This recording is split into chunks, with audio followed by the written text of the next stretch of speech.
වගේ එකක් ඔයාලට අරන් එනවා. අද මම ආවා කොළඹ ආකේඩ් එකේ තියෙන වැක්ස් මියුසියම් එකට. මම හිතන්නේ තාම ගොඩක් අය මෙතනට ඇවිල්ලා නැහැ. ඇවිල්ලා නැත්නම් අනිවාර්යයෙන්ම ඔයාලා මෙතනට එන්න ඕනේ. මාර්ග ලස්සනයි. නිකන් අපි වෙන රටකට ගියා වගේ හැඟීමක් තියෙන්නේ. මේකේ අපේ ලෝකල් ආටිස්ට්ලා ඉන්නවා, බොලිවුඩ්, හොලිවුඩ් ඒ වගේම ස්පෝර්ට්ස් කරන අයත් ඉන්නවා. ඊට පස්සේ සිංගර්ස්ලා ඉන්නවා. ඉතින් අනිවාර්යයෙන්ම මෙතනට එන්න.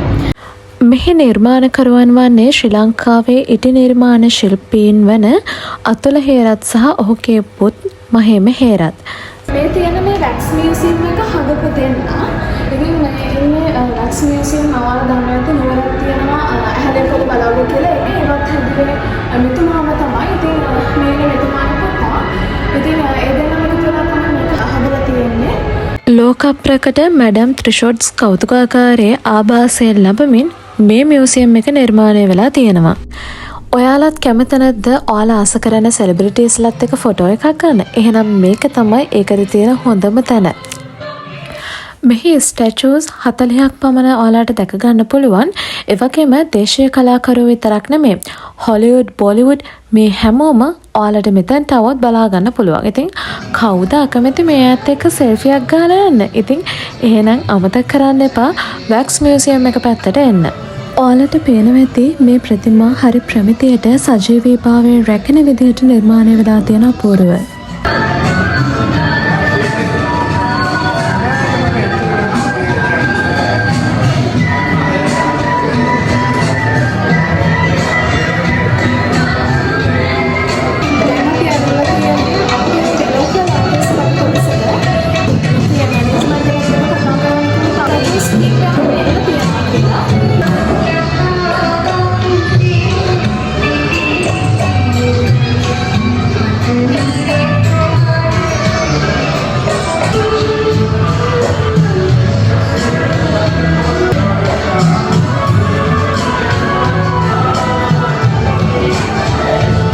මඩ එලගෙන තාරාවන්න වන්නද මං. ඔන්න මේ තියෙන්නේ අපේ වේදිකාව.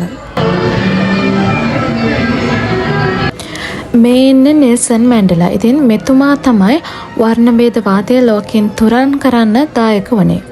ඔන්න මේ ඉන්නේ ස්ටීව් ජොබ්ස්. ඒ කියන්නේ ඔයාලා iPhone එකක් පාවිච්චි කරනවා නම් අනේක හොයාගත්තේ මෙන්න මෙයා. මේ ඉන්නේ ඇල්බර්ට් අයින්ස්ටයින්. මෙතුමා ප්‍රධාන වශයෙන්ම සාපේක්ෂතාවාදය වගේම භෞතික විද්‍යාවේ විප්ලවීය වෙනසක් ඇති කළ පුද්ගලයෙක්. මේ ඉන්නේ ලොව ප්‍රථම අගමැතිතුමිය සිරිමාව් බණ්ඩාරනායක මෙතනිය. හෝ කවුද මේ ඉන්නේ? මයිකල් ජැක්සන් ඒ වගේම බොබ් මාලි. ඉතින් ඔන්න මේ දෙන්නා බලන්නත් ඔයාලට මෙහාටම එන්න වෙනවා.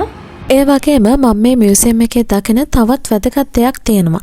ඒ තමයි මේ මියුසියම් එකේ එක එක පාර්ට් එකෙන් පාර්ට් එකට. ඒ කියන්නේ මේ ස්ටැචුස් වලට ආවේනික ඒ පුද්ගලයන් සම්බන්ධ මියුසික් තියෙනවා. අපි හිතමු යාළගේ සින්දු වේවා එහෙම නැත්නම් යාළට අදාළ බෑග්ග්‍රවුන්ඩ් මියුසික් එකක් මෙතෙන්දී ප්ලේ වෙනවා. අන්න ඒ මියුසික් එක තනි කරම අපේ වයිබ් එක අපේ ෆීල් එක වෙනස් කරනවා. ඉතින් ඒක මං හිතන්නේ මේ මියුසියම් එකේ තියෙන වැදගත්ම පාර්ට් එකක්.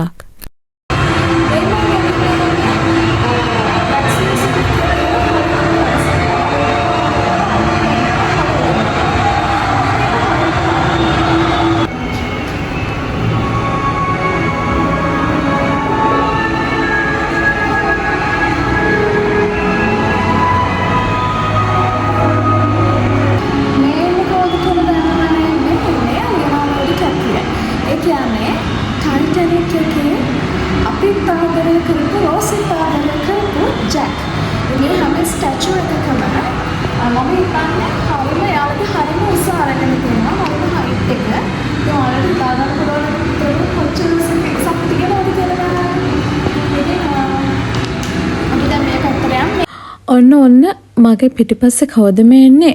බෲස්ලි නේද? ඔන්න මේ අපි ආවෙලා ඉන්නේ බොලිවුඩ් කොටසට. ඉතින් අපි හිතනවා දන්නවනේ මේ කවුද කියලා. මේ ඉන්නේ රජිනිකාන්ත්. ඉතින් ඔයාලට පුළුවන් මෙතනට ආවොත් රජිනිකාන්ත් ඉන්නවා ෆොටෝ එකක් ගන්න.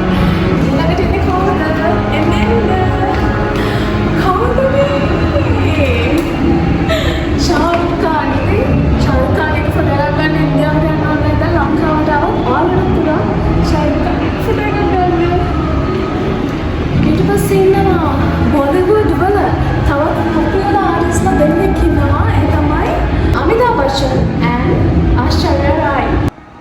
එහෙනම් ඔන්න ඔයාලා අමතක කරන්න යන්න එපා වැක්ස් මියුසියම් එක බලන්න. ඉතින් මේ වගේ තවත් vlogs ඔයාලට බලන්න ඕන නම් මගේ YouTube channel එක subscribe කරලා මේක share කරලා like කරන්න අමතක කරන්න එපා. එහෙනම් තවත් ලස්සන vlog එකකින් අපි හම්බෙමු. එතකන් ඔයාලා හැමෝටම bye bye. මේ තියෙන ළමයි මාරම විදිහට ආස හිතෙනවා.